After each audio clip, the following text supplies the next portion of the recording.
مرنے سے پہلے مسلمان کر لے اس پہ غور، کتابوں کا خدا اور ہے بابوں کا خدا اور۔ السلام علیکم ورحمۃ اللہ وبرکاتہ۔ جی وعلیکم السلام ورحمۃ اللہ وبرکاتہ۔ جی علی بھائی کیسے ہیں آپ؟ ٹھیک ہیں؟ آپ کا کافی لوگ ویٹ کر رہے تھے کافی دیر سے، اور آپ بھی اپنا ایکسپیرینس جو ہے ہمارے ساتھ شیئر کریں۔ سب سے زیادہ تو مشکلات میرے خیال سے آپ کے اوپر ہی آئی آئیں گی اس دعوت حق کو، جو آپ نے قرآن و سنت کی جو دعوت ہے اس کو جو آپ نے پھیلایا ہے، اور بہت بڑے لیول پہ ماشاءاللہ یہ پھیل چکی ہے۔ تو آپ اپنا ایکسپیرینس اپنے اسٹوڈنٹس کے ساتھ شیئر کریں کائنڈلی۔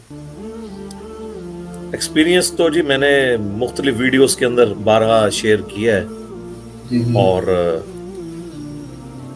رونا تو روتا رہتا ہوں میں اپنی ویڈیوز کے اندر، آپ لوگوں کے سامنے ہی ہے سب کچھ۔ بس اس وقت تو اس موقع پہ صرف میں یہی عرض کروں گا کہ جس کو سچائی کی بات پتہ چل رہی ہے وہ پوری ایمانداری کے ساتھ اللہ کے محبوب صلی اللہ علیہ وآلہ وسلم کی طرف سے ڈیوٹی سمجھتے ہوئے ان کی بھولی بھالی امت تک پہنچانے کی کوشش کرے، کیونکہ فرقہ واریت نے ایسے پنجے گاڑے ہیں صدیوں سے، اور علماء سو نے دین کو اتنا ایمبیگوس کر کے پیش کیا ہے کہ ایک عام آدمی کے لیے سچ تک پہنچنا بہت مشکل ہے۔ یعنی سب سے بڑی غداری ان لوگوں نے کی ہے ہمارے ساتھ۔ کوئی دنیا کا پروفیسر بھی اپنے ٹیچنگز، چاہے وہ فزکس کا ہو، انگلش کا ہو، کیمسٹری کا ہو، اس کے ساتھ، اس کی کتابوں کے ساتھ غداری نہیں کرتا۔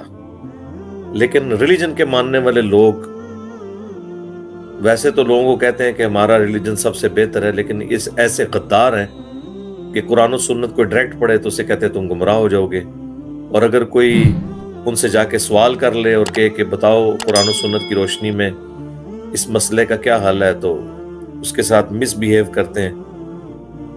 تو ہمارے یہ جو لوگ، میں سن رہا تھا ایک بھائی وہ کہہ رہے تھے کسی اسپیکر کے بارے میں کہ جی وہ کہہ رہے ہیں مسئلہ ایتھیزم ہے۔ ایتھیزم کوئی مسئلہ نہیں ہے۔ اصل مسئلہ یہ ہے کہ جو مسلمان ہے نا وہ مسلمان نہیں ہے۔ پہلے ان مسلمانوں کو مسلمان بنا لیں۔ یہ ساری جذباتی باتیں ہیں جتنے بھی اسپیکر کرتے ہیں اس طرح کی، اور بڑی خوشنما باتیں۔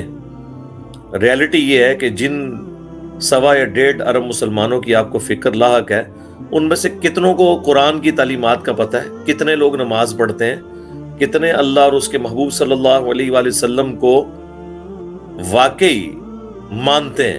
ایک تو ہے کہ نسل در نسل ٹرانسفر ہونے والا دین ہے، تو پتہ چلے گا کہ یہ سب کے سب لوگ جو ہے نا، وہ اکثریت ان کی بس وہ دین کو نسل در نسل لے کے چل رہی ہے۔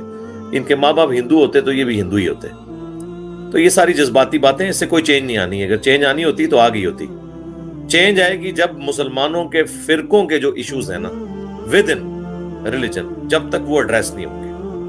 آپ دیکھ لیں ڈاکٹر ذاکر نائک کی بھی آواز اٹھی، ماشاءاللہ پہنچی۔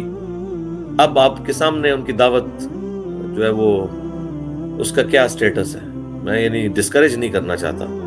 اس کی وجہ ہے کہ یہ کچھ عرصے تک ایسا معاملہ چل سکتا ہے نا، کمپیریٹیو ریلیجن یا اس طرح کی سائنٹیفک باتیں، جب تک آپ گراس روٹ لیول کے اوپر بریلوی، دیوبندی، اہل حدیث، شیعہ، یا بڑے لیول کے اوپر اہل سنت، اہل تشیع کے جو کنفلکٹس جو ہماری اوریجنل بکس کے اندر رپورٹ ہوئے ہیں اور آج تک وہ معاملات اس طریقے سے چل رہے ہیں، ان کو جب تک آپ ایڈریس نہیں کرتے، آپ کی تو کوئی اوقات ہی نہیں ہے، کوئی بات ہی نہیں سنے گا۔ یعنی احمد بریلوی صاحب، اشرف تھانوی صاحب، اسی طریقے سے نذیر حسین دہلوی صاحب، اسی طریقے سے باقی مکاتب فکر کے علماء جس بڑے لیول کے سلیبس اور جتنے بڑے روحانی بچے دے کے اس دنیا سے گئے ہیں، آپ جو مرضی کر لیں، کسی اور پلانٹ پہ جا کے نئے سرے سے کوئی بات ہو جائے تو ہو جائے، اس پلانٹ ارتھ پہ تو دعوت کا وہی طریقہ ہے جو ہمارے پلیٹ فارم پہ۔ اگر کسی کے پاس اور طریقہ ہے تو وہ کر کے بتائیں۔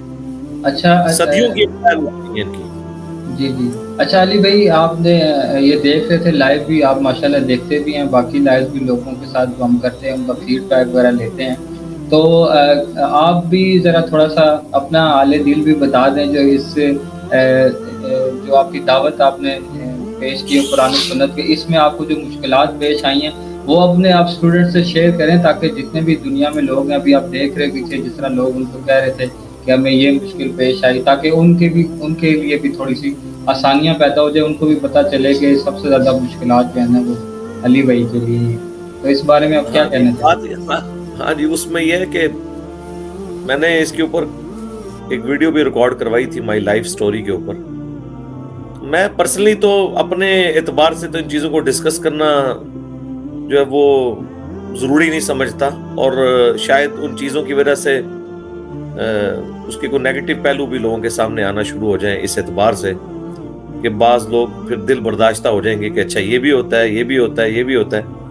میرا خیال ہے مجھے اس معاملے میں تو اپنی اکیڈمی کے جو میٹرز ہیں، ہمیں جو پرابلمز آتی ہیں، میں تو پبلکلی ان کو ڈسکس ہی نہیں کرتا جب تک کہ کوئی چیز اس طریقے سے میڈیا میں سامنے نہ آ جائے۔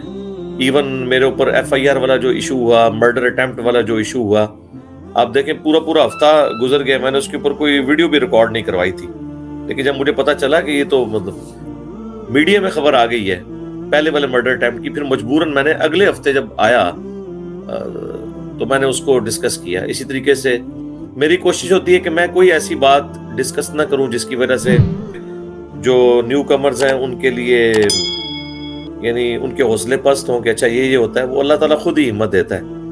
تو میرا سٹیٹس تو وہی ہے حضرت یعقوب علیہ السلام والا۔ انہوں نے اپنے بیٹوں سے بھی کہا تھا جب انہوں نے واضح دیکھ لیا کہ وہ بہانے کر رہے ہیں، تو پھر بھی انہوں نے کہا میں اپنے غم کی فریاد اپنے اللہ کے سامنے ہی رکھتا ہوں۔ تو میرا خیال ہے کہ مجھے اللہ تعالیٰ نے اس دعوت و تبلیغ کی جو برکات دنیا میں اپنی نظروں سے دکھائی ہیں، دنیا میں بہت کم لوگ ایسے ہوتے ہیں جو اپنی زندگی کے اندر اللہ تعالیٰ نے جو انہیں توفیق دی ہوتی ہے کسی بھی فیلڈ میں، اس کی برکات خود اپنی نظروں سے دیکھتے ہیں۔ بڑے بڑے ریلیجس لیڈر آ کے جا چکے ہیں دور حاضر میں بھی، جن کو لوگ بہت بڑا سمجھتے ہیں، بڑی بڑی تنظیموں کے امیر ہیں، انہوں نے بھی وہ الحمدللہ رونق نہیں دیکھی کتاب و سنت کی تعلیمات یا وہ جو اپنے بابوں کی تعلیمات کو دکھانا چاہ رہے تھے جو اللہ تعالیٰ نے اس مختصر عرصے میں دکھائی ہے۔ لہٰذا آج کی ڈیٹ میں اللہ تعالیٰ کا شکر ادا کرتے ہوئے کہوں گا کہ میری جو خوشیاں ہیں نا جی، میرے غموں پہ بہت بھاری ہیں، اس لیے میں ضروری نہیں سمجھتا کہ انہیں ڈسکس کروں۔ ماشاءاللہ۔ اچھا یہاں پر ہاں جی، یہ اتنا بڑا اب یہ سلسلہ ایک پورا جو پیراڈائم ہے وہ شفٹ ہو چکا ہے۔ اب یہ جو مرضی کر لیں، جو ان کے ساتھ ہونا تھا وہ ایسا ہوا ہے کہ اب اس کا ریورسل ممکن نہیں ہے۔ کئی لوگ کہتے ہیں نا جی آپ کو کوئی کمپیٹ کرنے کے لیے ہے، میں کہوں گا جی جس دن میرا کوئی کمپیٹیٹر آیا نا تو میں ریٹائرمنٹ لے کے گوشہ نشینی اختیار کروں گا۔ میں پرسنلی گوشہ نشینی کی لائف کو بڑا پسند کرتا ہوں۔ جس طرح مولا علی نے جب خلافت ان کو فٹ کرنے لگے ان کے گھاٹے میں، ظاہر ہے وہ سیدنا عثمان شہید ہو چکے تھے، حضرت علی کو پتا تھا یہ میرے کھاتے میں ڈل جائے گا سارا مسئلہ، تو سیدنا علی نے کہا تھا کہ میں گوشہ نشینی اختیار کروں گا، اور اگر میں حکومت میں آؤں گا تو پھر عدل ہوگا۔ تو یہ ان کا مقولہ بڑا مشہور ہے کہ یا عدل ہوگا یا گوشہ نشینی ہوگی۔ تو ہمارے کیس میں بھی ہے کہ یا تو میں گوشہ نشینی اختیار کروں گا یا میں پھر علمی میدان میں ان لوگوں کو چھوڑوں گا نہیں جنہوں نے اس امت کے ساتھ یہ سب کچھ کیا۔ تو جس دن کوئی کمپیٹیٹر آیا تو مجھے فوراً بتائیے گا، ہم اکیڈمی اپنی کھول دیں گے اس کے لیے، پھر میں گوشہ نشین ہو کے اس لیے یہاں پہ بٹھاؤں گا۔ اور رہے فرقوں کے علماء اور بڑے بڑے مفتیاں اور لاکھوں علماء کے استاد اور مدارس کے ڈگریاں دینے والے، ان کی ورت کیا ہے؟ وہ بیچارے کیا چیز لا کے عوام کے سامنے پیش کریں گے؟ یعنی کوئی بریلوی کیا قرآن و سنت سے دلائل لا کے پیش کرے گا؟ ان کے پاس تو یہی ہوگا کہ جی اچھا جی ہمارے بزرگوں نے بھی کہا۔ آج میں الیاس گمن صاحب کا ایک کلپ دیکھ رہا تھا تو وہ اہل حدیث کو جواب دیتے ہوئے کہہ رہے تھے اچھا تم یہ کہتے ہو تو تمہارا جو روحانی ابا ہے نا ابن قیم، اس نے بھی یہ لکھا ہے۔ اب یہی باتیں جو شیخ زکریا کے بارے میں بولتے ہو نا تو وہ اب اس کے بارے میں بھی بولو نا۔ اب یہ تو مجھے تو نہیں کوئی کہہ سکتا، میں تو سیدھا کہنا کیڑا جب پکانا بھی آٹے بنانے دی۔ ہاں، حالانکہ یہ وہ سٹیٹس تھا جو یہ وہ نعرہ تھا جو اہل حدیث کا ہوتا تھا کہ رسول اللہ کے بعد کی کوئی حجت نہیں ہے، لیکن پریکٹیکلی بخاری مسلم یہ حدیث ہے کہ اللہ تعالیٰ ریاکار کو ایکسپوز کیے بغیر موت نہیں دیتا۔ اب دیکھیں کس طرح ایکسپوز ہوئے ہیں کہ ان کے نزدیک تو ابن تیمیہ، ابن قیم اور آج کل کے بابے بھی، ایون علماء عرب بھی ان کے لیے اتنے بڑے امام ہیں جتنے ان لوگوں کے نزدیک، حنفیوں کے نزدیک امام حنیفہ نہیں ہے۔ تو اللہ نے ان کو ایکسپوز کر دیا۔